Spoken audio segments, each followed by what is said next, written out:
Então tem lá a abertura dos Jogos Olímpicos e alguém tem a ideia, achando que é justo, que é belo, que é moral, que é bacana, simbolizar essa abertura do jogo com um cara de 200 quilos numa cena que lembra muito a imagem aí do Da Vinci, da Última Ceia de Jesus Cristo, com um monte de caras vestidos de mulher.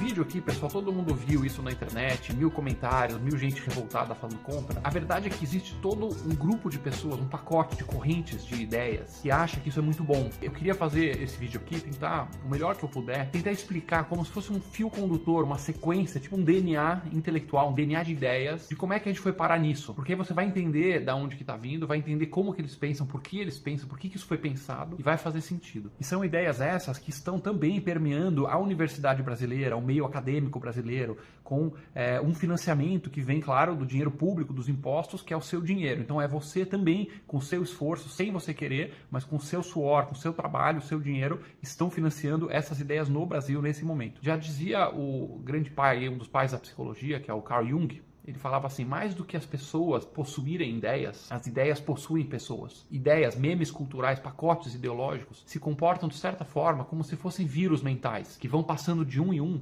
e que tem a sua origem, claro, nos grandes pensadores, na academia, nos intelectuais, e vai espalhando, realmente igual ao epicentro de uma epidemia. E ele vai possuindo mentes, uma atrás da outra, desde que tenha uma certa lógica, desde que tenha um certo pagamento emocional, mental, para quem está sendo possuído por essas ideias. Então, o que a gente está vendo aqui, pessoal, é o desembocar do rio do pós-modernismo, que vou chegar um pouco mais à frente. Mas, na minha leitura, o pós-modernismo, ele é uma transmutação com algumas críticas, com algumas mudanças, mas ele segue uma tradição que é a tradição que começa no marxismo. Então vou ter que explicar isso aqui, o que é o marxismo, por que isso gerou um mal-estar, como que isso virou o pós-modernismo e como é que a gente chegou no momento de hoje. Então é um vídeo um pouco mais intelectual, vou tentar falar do jeito mais simples que eu puder entender, porque é muito, muito complexo o assunto, mas acho que é importante para a gente poder compreender qual é a verdadeira batalha de ideias que tem no mundo de hoje. Então um pouquinho mais longo do que o normal, mas continue comigo aqui. Todo mundo conhece pelo nome, né, o Karl Marx, um grande intelectual do século XIX, e ele basicamente ele faz uma análise da história, então ele faz uma análise que ele chama de dialética, né? Dialética, o diálogo, mas no sentido de confronto. Ele acredita como um pilar da história que existe a luta de classes. Então a história é uma grande história de lutas de classes, e ele usa o princípio do materialismo. Então quando você fala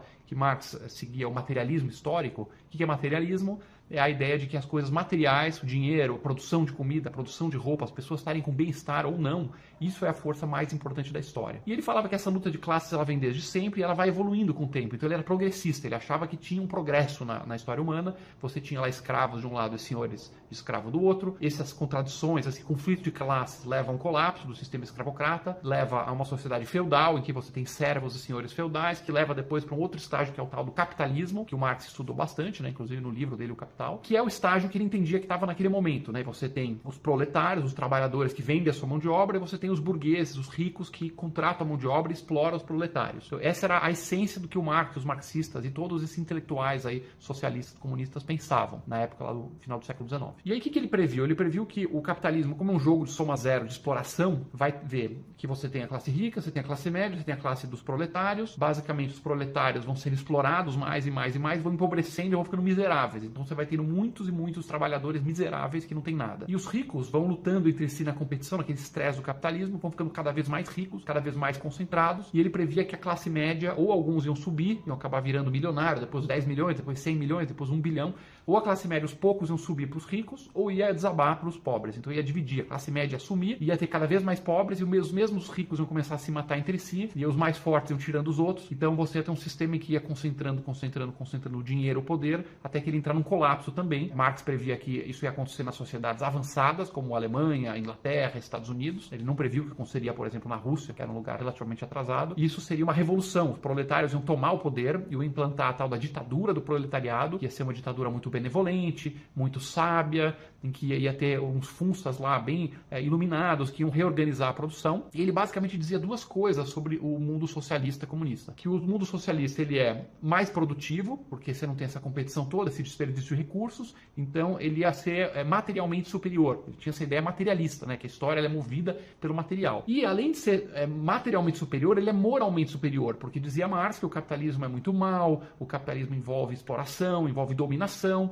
e o socialismo envolve aí solidariedade, igualdade, ele é muito mais bonito, ele soa muito melhor. Então essa foi a previsão dos marxistas, que deu origem a todo um movimento de esquerda, tanto os marxistas revolucionários, os social-democratas, etc. Então essa era a ideia que foi testada ao longo do tempo, a revolução acabou não vindo, veio a Primeira Guerra Mundial, o pessoal falou, nossa, agora sim as potências ocidentais vão se matar na Primeira Guerra e vai ter um colapso econômico, e aí vai vir o socialismo, só que acabou a Primeira Guerra, não veio o socialismo, só na Rússia, que era um caso bem isolado, depois veio a crise de 29, depois veio a Segunda Guerra, e aí aconteceu uma coisa muito interessante, todo esse mundo de intelectuais marxistas, após a Segunda Guerra Mundial, após o socialismo não ser implantado em outros lugares, eles começam a ver que as previsões do Marx começam a acontecer exatamente o contrário. Então, assim, nada funcionou na prática. Apesar de que a ideia dele na teoria, nossa, vai acontecer isso, o capitalismo vai ser superado, e aí vai vir um mundo socialista, que é o fim da história, aí sim todo mundo vai viver feliz no tal do comunismo. Isso não se concretizou, porque você vai nos anos final da Segunda Guerra 50, começo dos anos 60, os países ricos, a classe média começou a aumentar cada vez mais. Hoje, os países desenvolvidos de realmente capitalismo,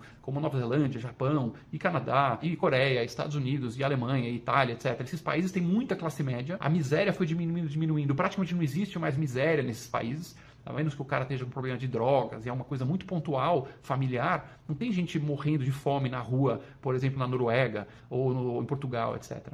E os ricos foram sim ficando mais ricos, e o bolo que eles achavam que era fixo, eles achavam que a riqueza era um bolo que tem que ser dividido, então se um tem um pouco mais, os outros têm nada, essa riqueza foi crescendo. Então o capitalismo, essa competição, o investimento, vamos inventar produtos novos, vamos reinvestir, vamos contratar pessoas, vamos treinar pessoas, isso fez com que a riqueza do mundo, a tecnologia, fosse expandindo, e a gente tem uma quantidade de riqueza hoje impensável há 50 anos atrás, há 100 anos atrás, há 200 anos atrás, que o mundo era praticamente inteiro na miséria. Então, não aconteceu o colapso do capitalismo. E pelo contrário, os países socialistas, comunistas, se mostrou que tudo aquilo que estava previsto era mentira. Ele era mais produtivo? Não. O planejamento central lá do FUNSA, ele não conseguia dar conta da complexidade de você gerir uma economia inteira. Então mandavam lá tomate para a planta de produção de molho de tomate que não tinha capacidade, aí o tomate estragava, o outro mandava parafuso para o lugar que não precisava, e o outro produzia menos, o outro a mais, e não tinha competição, então as pessoas não têm incentivo, né, para se exceder, para se caprichar bastante, trabalhar muito duro. E aí esses países foram estagnando e colapsando economicamente. Então o Ocidente, o tal do malvadão que era para ser superado, superou de longe o socialismo, e o socialismo ficou estagnado. E pior, não se mostrou que o socialismo é superior moralmente, porque o que era para ser uma sociedade livre, de bem-estar, de solidariedade, virou, obviamente, escancarado, ditaduras, tiranias. As pessoas iam pro paredão por falar mal. Você teve lá na Hungria, quando os estudantes se revoltaram, estudantes, sabe, humildes, que estavam lá pedindo liberdade, veio lá os tanques soviéticos passar por cima dos estudantes. Então, a TV filmando no mundo inteiro, e os intelectuais, todo esse grupo que estava vendo aquilo e falando, não, o capitalismo é muito perverso, o nosso mundo é muito malvado, a Rússia que é bom, o tio Stalin está lá na Rússia, ele governa com uma mão muito generosa a todo mundo, o tio Stalin que cuida da gente. Então tinha uma informação chegando, outra ali, que não era tão bom assim, mas quando começou a escancarar que aquilo na verdade é um inferno, é um arquipélago de prisões, de fuzilamento, de campo de trabalho forçado, que aquilo era um lugar que as pessoas tentavam fugir de lá desesperadas para o mundo ocidental, ficou escancarado para os escritores, para os professores comunistas, para todos os autores, os jornalistas, todo aquele universo de pessoas que ficava defendendo, passando pano, ficou escancarado que aquilo não funciona e que eles estão do lado perverso. E aí a gente às vezes não se dá conta de que quando você está com a sua identidade, na sua alma, o seu trabalho, os seus amigos, tudo o seu meio, você está atrelado, você atrelou o seu burrico a uma ideologia e você vê que ela não funciona, que ela é mentirosa, que ela é falsa, que ela é maldosa, perversa, você pode ou repensar, falar, cara, realmente as evidências todas estão contra, todas as observações, todos os fatos são contra, e você vai ter que fazer um trabalho muito duro, mental e psicológico, né? Um trabalho emocional para romper as cordas desse patrimônio emocional que você tem, ou você vai ter que negar a realidade e pular para uma outra coisa diferente. Porque é tão insuportável você se dissociar que você vai ter que fazer um movimento como esse. Foi isso que todo o público pensante da extrema esquerda teve que fazer lá nos anos 50, 60, quando não dava mais para defender. E é difícil, cara, porque a gente olhando assim um vídeo como esse, a gente fica pensando que, pô, tem que fazer o certo e tal. Mas imagina um professor francês altamente respeitado, o cara é chamado para todas as palestras, ele tá nos cafés filosóficos, eles têm bolsas de estudo graúdas e gordas para ficar fazendo as pesquisas marxistas dele. Ele vai lá e dá aula para as aluninhas, e ele transa com as aluninhas. Parece meio engraçado falar isso, mas tem sexo envolvido, é sexo, é poder, é dinheiro, tem tudo isso envolvido que faz parte da vida humana, do arsenal de desejos e ambições do ser humano.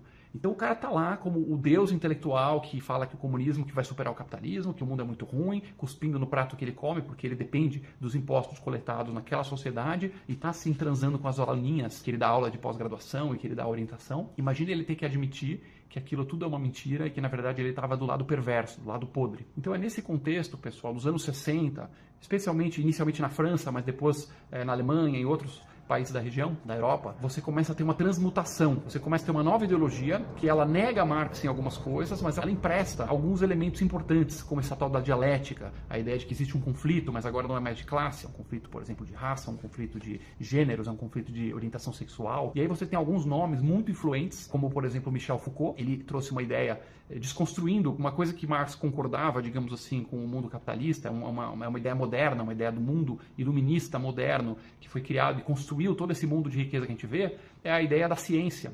A ideia de que existe uma verdade para ser obtida, que se você cavocar, você chega mais perto da verdade. A ideia de racionalidade, que você usa a sua cabeça e vai descobrindo as coisas. A ideia de que o indivíduo é importante. Então, esse pacote de ideias, que até o Marx concordava, que tem que usar razão, que o mundo tem que evoluir para algum lugar, eles foram destruindo, ou como eles gostam muito de falar, desconstruindo. Então, Michel Foucault, ele dizia, por exemplo, que não tem verdade absoluta, que cada um tem a sua própria verdade, e que se você está lá num departamento de estudos africanos, por exemplo, e você mostrar que, olha, matematicamente, se o cara fizer a dança da chuva para tentar melhorar a produtividade da agricultura, não vai funcionar. E aí esse é o raciocínio que fala, não, mas matematicamente, a matemática ela é um conceito racista, a matemática é uma coisa criada. A matemática do mundo ocidental ela é tão válida quanto a dança da chuva lá dos africanos, ou a bruxaria lá das Filipinas, ou qualquer outra coisa. Jacques Derrida também, um nome muito forte desses intelectuais franceses, ele pegou essa dialética do Marx, que era, olha, o mundo se explica entre rico contra pobre, só, não tem mais nada. E aí ele criou essa oposição para todo o resto. Então, ao mesmo tempo que ele falava que tudo é uma construção social, ou seja, tudo é inventado, não existe raça, não existe gênero, não existe orientação sexual, não existe história, tudo são coisas subjetivas que cada um acha o que quiser. Mas ele dizia, olha, existe uma oposição, Derrida falava isso nos anos 60, então você começa a ler hoje, você vai vendo as coisas que estão acontecendo hoje, você vai começar a entender as origens desses pensadores. Existe o branco contra o negro, e o branco é sempre o opressor do negro, não importa o que aconteça. Existe o homem contra a mulher, o mundo é machista e sempre o homem está oprimindo a mulher, não importa o que aconteça. E o hétero e o não hétero, e assim por diante. E aí ele sugeria que você tem que inverter, então você tem que colocar o negro em posição de poder para que a sociedade toda perceba, né, esse absurdo que é a construção social. Então, você tinha que fazer com que a inversão dos papéis do opressor e do oprimido. A mesma coisa, mulheres como mais importantes e mais fortes do que os homens. Então, hoje, quando você vê um filme da Marvel, por exemplo, e você fala, caramba, mas hoje em dia, os filmes mais lacradores, todas as heroínas são mais inteligentes, mais fortes, perfeitas e dão cor em qualquer homem, e os únicos homens brancos que estão lá nos filmes é para ser um idiota e para ser motivo de chacota. Você fala, mas de onde veio isso? Cara, veio de Jacques Derrida, nas universidades francesas, e Michel Foucault, são os primeiros pós-modernos. Criaram o pós-modernismo, é uma reação ao marxismo, dizendo, olha, está superado, a gente já percebeu que fracassou, não dá mais para bater nessa tecla, nós precisamos aqui dos nossos carguinhos, da nossa grana, nós precisamos de sexo, nós precisamos de poder, nós queremos a nossa influência, nós não conseguimos aguentar, abrir mão dessa nossa identidade marxista, então eles vão migrando para esse novo conceito, em que ao invés de ter uma grande luta, você tem várias. E essas várias lutas, ela vai sendo amarrada por outros pensadores. Eduardo Said, por exemplo, ele tem um livro importante chamado Orientalismo, em que ele argumenta que assim como você tem o branco contra o negro, você tem o homem contra a mulher, e assim você tem o hétero contra o gay, você tem o ocidental contra o oriental. E oriental é tudo que é não Europa, não Estados Unidos, tudo que é não mundo moderno. E aí ele vai construindo toda uma narrativa em cima da suposta inferioridade, como é visto, como os ocidentais, eles veem os orientais como inferiores. E no final, pessoal, o último conceito que eu queria passar aqui, que é muito importante para fechar isso, é uma palavra chamada interseccionalidade, que significa o seguinte, você tem essa minoria, que é uma minoria oprimida, e você tem essa minoria, você tem essa e você tem essa. Agora, pode ser que a pessoa ela pertença não a uma minoria, mas a mais de uma minoria. Então pode ser que o cara é um homem negro, então obviamente a coisa mais importante da vida dele é o racismo, não que não exista, claro que o racismo existe, mas os pós-modernos eles vão elevar isso a uma categoria quase religiosa e dizer o seguinte, olha, se você é um homem negro, então a principal força que incide na sua vida é o racismo que você recebe diariamente, o tempo inteiro, como a coisa mais forte de todas. E não importa os argumentos, não importa você ver que a sociedade está ficando menos racista, puxa vida, olha só, os países hoje estão cada vez menos racistas. Ainda tem, é horrível, tem que acabar com o racismo, sim, mas é um fato objetivo, mensurável, que as pessoas têm ficado menos racistas, mas não importa. Quanto menos racista for o país, mais racistas os pós-modernos vão acusar e apontar, porque é disso que depende a base de poder deles. Porém, se você é um homem negro e você é uma mulher branca, você tem duas formas de opressão. Agora, se você é uma mulher negra, você está sendo oprimida duplamente. Você é oprimida racialmente, você é oprimida por ser mulher. E se você é uma mulher negra, lésbica, você tem mais pontos de opressão, você é mais superior moralmente, porque naquela inversão do Derrida, né, de que agora os oprimidos têm que ser os opressores, você vai dando uma moral e uma força para que essa pessoa rompa essa suposta opressão. Então, no final, nesse jogo pós-moderno, nesse jogo identitário, aí você pode dar vários nomes, isso vai transformando de pós-moderno para o radical pós-moderno, ideologia woke, ideologia identitária, identitarismo, é tudo um pacote de ideias que vem se revoltando contra o mundo iluminista ocidental moderno, que é aquele mundo que fala, olha, direitos individuais, todo mundo tem que ser tratado igual, a ciência vale para todos, existe uma verdade objetiva que dá pra gente tentar chegar, claro que cada um vai por um caminho, mas a gente pode tentar se aproximar. O objetivo número 1 dos pós-modernos é tentar devastar e destruir isso. E a mesma coisa acontece com a relação internacional. Então, quando você vê hoje, especialmente entre a esquerda identitária, passeatas contra Israel, o ódio a Israel, as pessoas querendo destruir o país, fala que eles são genocidas, são assassinos, são colonizadores, com todas as evidências contrárias, com outros conflitos muito maiores acontecendo e ninguém falando nada. É por quê? Porque Israel, ele assumiu o papel simbólico, pegando aí o que eu falei do Eduardo Said, né, no livro Orientalismo.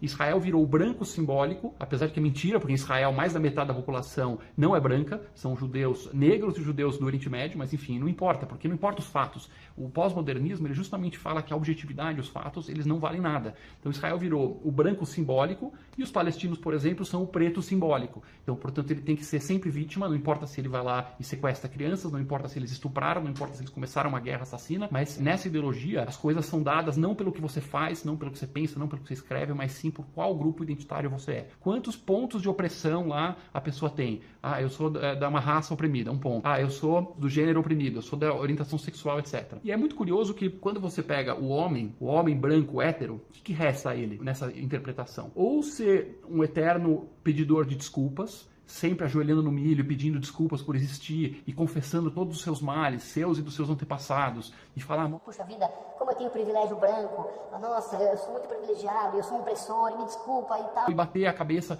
de tanta penitência, ou ele faz isso, ou curiosamente ele tenta também buscar os seus pontos de opressão. Talvez seja meio insuportável para um homem branco conviver com isso. Será que todo mundo aguenta ficar pedindo penitência? E olha só que interessante, pessoal. Então isso aqui é uma ideia que eu queria colocar à frente, não vi assim nenhum intelectual, mas queria que vocês refletissem sobre isso. Se você é um homem branco, qual é a única forma que você tem nessa ideologia, nesse novo mundo de opressões, qual que é a única forma de você se redimir? Você se juntando a um grupo oprimido. E o homem branco não tem como virar negro, claro, mas ele pode virar mulher. Então, essa é uma provocação interessante, porque os identitários vão falar o seguinte, olha, todas as pessoas trans, elas já existiam por aí, é normal, as pessoas têm disforia de gênero, as pessoas podem se encontrar como trans, e agora simplesmente o mundo está menos preconceituoso e as pessoas estão se sentindo mais à vontade para sair do armário, para se revelar como trans, né, homens e mulheres trans. Mas me parece um pouco apressado, porque se você pegar o percentual, especialmente nos países onde tem mais ideologia woke, o percentual de crianças que de repente levanta a mão e começa a ter essa confusão de gênero e os pais acham lindo, o meu filhinho se encontrou, agora era uma criança trans. Eu acredito que tem muito a ver com essa cultura que foi criada, de que você vai escutando o tempo todo, puxa, você é o mal, você é perverso, você é opressor, você é a culpa dos problemas do mundo. E tem uma escapatória,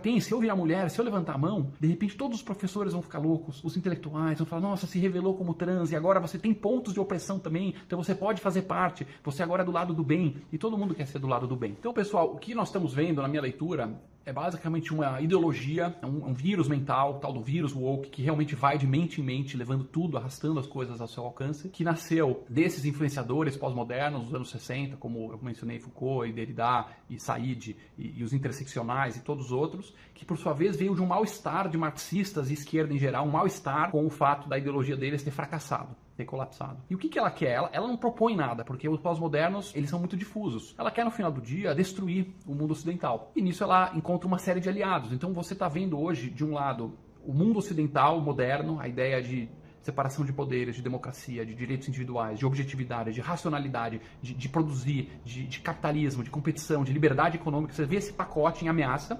E do outro lado você tem os pós-modernos com a cultura, com a arte, com a infiltração nas instituições culturais, querendo minar isso. Quando você entra nas Olimpíadas, por exemplo, que é o ápice, né? As Olimpíadas são um dos grandes exemplos de realização ocidental. Ela surgiu na Grécia, que foi o berço da civilização ocidental. Você tem lá o atletismo, a boa forma, a competição, a excelência, o mérito. Na Grécia Antiga não tinha se você é dessa cor, você podia competir, não, era o mérito. Quando você põe um homem de 200 quilos fazendo uma alusão religiosa lá, tem controvérsia se é a última ceia realmente ou se é uma alusão a deuses gregos, e você tem um efeito chocante disso, porque certamente esse cara não tem o perfil de um atleta, né? No mínimo você pode falar isso. Então esse endeusamento da obesidade, aliás, é mais um grupo identitário, tá? Os woke, eles criaram uma categoria, que tem a raça, tem o gênero, tem o ocidental, oriental, tem todas as categorias, e tem a obesidade também com uma categoria protegida de opressão. Então ser obeso mórbido, pesar 200 quilos, deixa de ser uma condição de saúde, que pode te matar, que vai te dar diabetes, que vai te dar hipertensão, etc. E passa a ser uma categoria protegida de identidade, de orgulho. Nossa, eu tenho orgulho de ser gordo. Cara, você precisa fazer um regime, você precisa emagrecer, porque você não vai viver muitos anos, você vai sofrer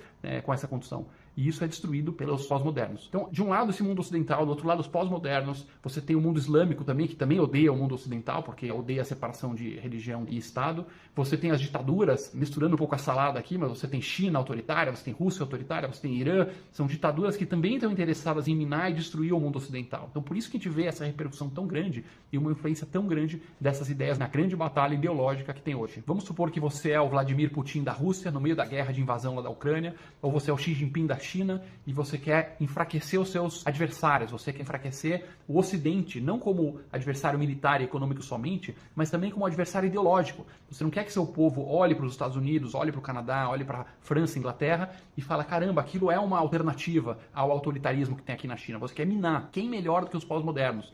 Que estão o tempo inteiro martelando nas universidades, nas escolas, na mídia, em todo lugar, martelando que nosso país é perverso, a nossa história é somente de escravidão e opressão o tempo inteiro, é um país marcado por machismo, por homofobia, por racismo o tempo inteiro, e a gente só tem que pedir perdão para os outros países que são superiores. Quer dizer, quem está martelando isso dia e noite, minando e destruindo a cultura ocidental. Então, pessoal, esse vídeo foi bem mais longo que o normal, mas foi importante para traçar esse DNA, para ir mapeando esse pacote de pensamentos, como ele vai evoluindo, como ele está atrelado a ideias, mas também está atrelado à vida concreta dos intelectuais, que são pessoas como todo mundo. Eles querem ganhar dinheiro, querem ter suas bolsas, querem dar suas palestras, querem ser importantes, querem ter acesso a poder, sexo e dinheiro, como é do coração humano, faz parte das ambições humanas isso.